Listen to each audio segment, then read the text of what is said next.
dato qualche minuto fa, vale a dire i mezzi spazzaneve in azione sul raccordo Siciliano Potenza.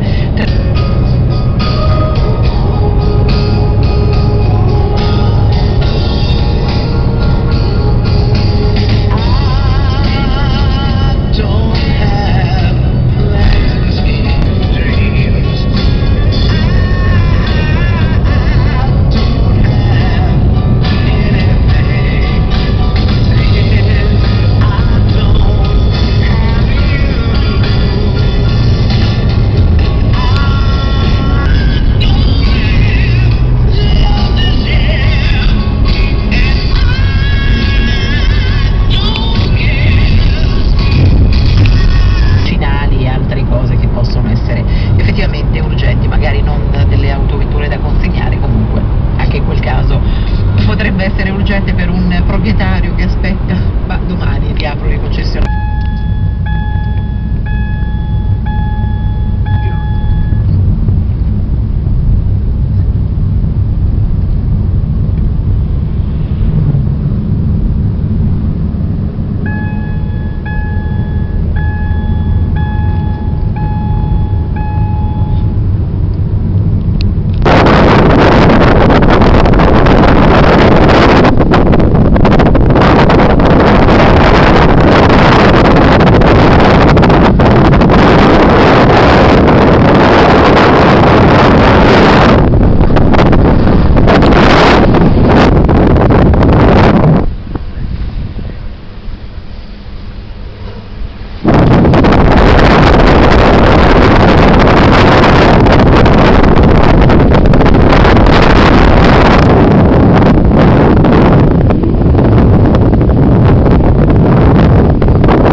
Perché pure le stesse non è che puoi fare le cose in piccolo, sei in alto, prossima volta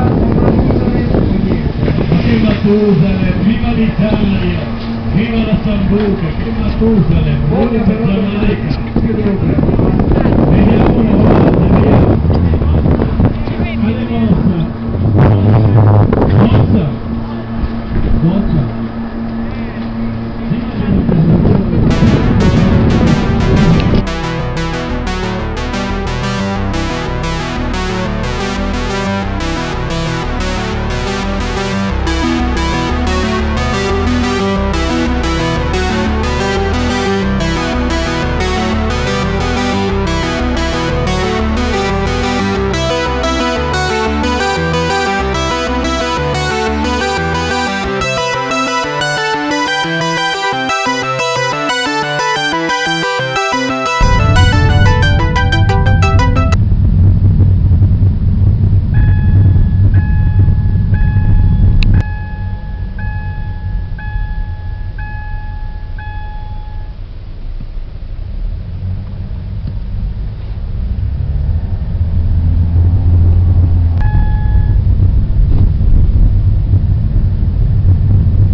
E chissà se l'IMU verrà estesa anche alle cucce dei nostri cani e alla casa della bambola Barbie con cui giocano le bambine.